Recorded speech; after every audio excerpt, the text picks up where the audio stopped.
Well, hello from the Kiwi Sports Studio. This is Namibia's Rugby World Cup review, and it was not a great World Cup. 4 losses in 4 games, but it was predictable.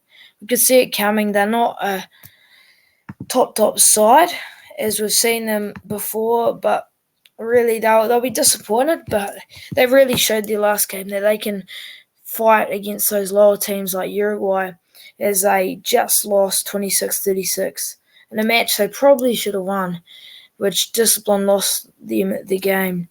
I've never won a Rugby World Cup game with a draw against Canada in 2019, but that was cancelled. So that was probably the biggest chance at winning in 2019, but not this year. They had a tough pool. Italy and Uruguay are looking top key at the moment, and I think they got the wrong pool to get in. Even though there was the pool of death and all those pools, I think they would have had more chance at a team like Tonga, something like that. I mean, actually, no, probably not, because Uruguay are probably as good, if not worse, than Tonga. But I think Uruguay were playing really well this World Cup, and so Namibia weren't able to beat them. They did fight, but they just weren't able to put it together, as a lot of penalties conceded pretty much lost them most of their matches. 2 red cards and 4 yellow cards. That was the most by any team so far. And with their captain going out against France, that really put them in a lower sort of rank going into that Uruguay match, although they did fight really well. Just again, penalties conceded just ruined it. 49 in the whole World Cup for them. 4 matches, 49 penalties conceded. That's an average of 12.25. And so that is a lot. Usually when you have 12.25 penalties conceded per match, you get smashed. And that's pretty much what happened. I mean, All Blacks have done that, but it's not a proud sort of moment for them, as they just weren't able to put some good disciplined matches and parts of the game together. So we'll go to the stars. The stars of this World Cup for Namibia were, I think, their wingers. I've gone with wingers. There was Tian Swanepoel I missed out, but Guswin Mouton, very good in that last match against Uruguay. Very strong player. He scored a really good intercept try to put them ahead by 7 in the first minute of the game against Uruguay, and also a try against Italy. So that he was really strong in that section of finishing, and I think that's really pretty much all we can take in the positives for them. And now we go look on to our next one, who is JC Grayling, another winger. I mean, he's a lot more experienced than Mouton, but don't take anything away from him. Mouton's still, I think, as good as JC Grayling, if not better, but JC Grayling really showed that his experience came into handy with 3 World Cups experience and scored a try in the last match. Those 2 players scored the only 3 tries in the tournament for Namibia. So, I mean, not a happy tournament for them, but still one they can take positives from. Well, now we can go from that to pros and cons. I think we'll start with pros. Well, the pros they can take from this were their starts to the games. They were decent. I mean, they weren't great against France and the All Blacks in their starts, but I think against Italy, they really held them off until like the 12th minute. And I mean, we were expecting Italy to hit straight off the mark, but their discipline was decent for the start of the match, and then they slipped off.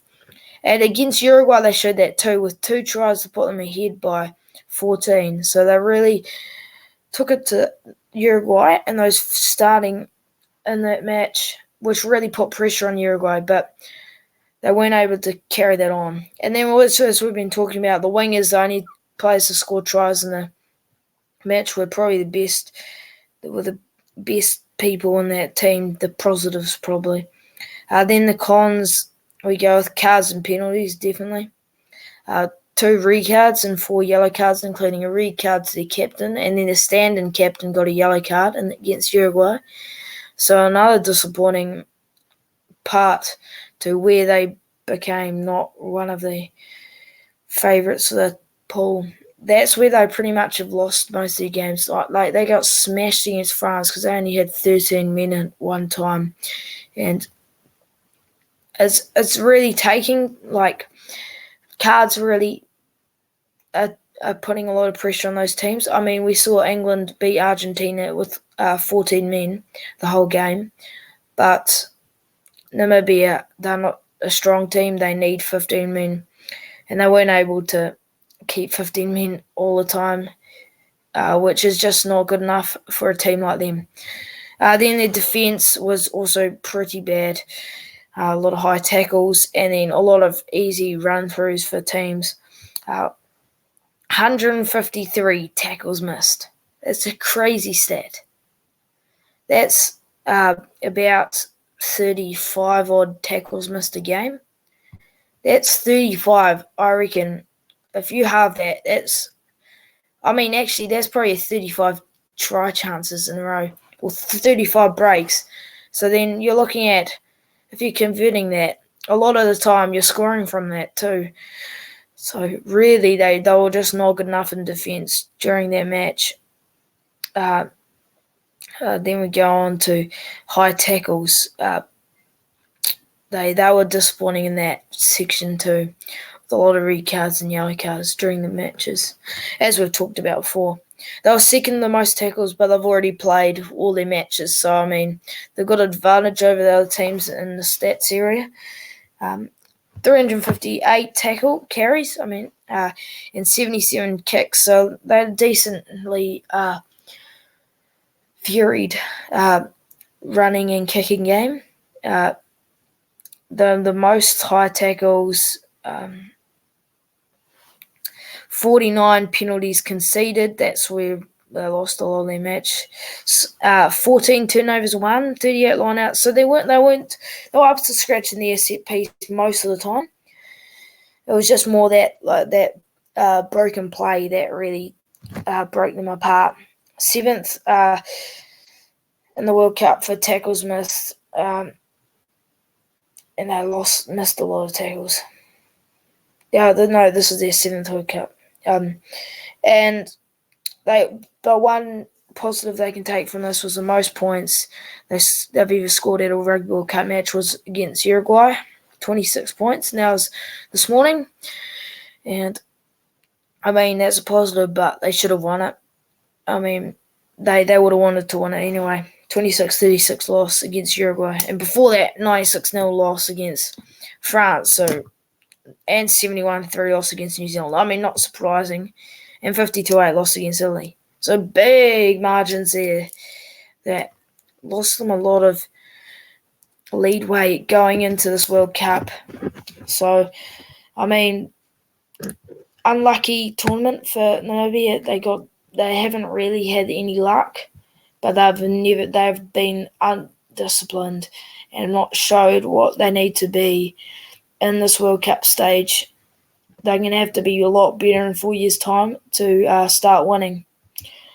Thank you. Please like and subscribe.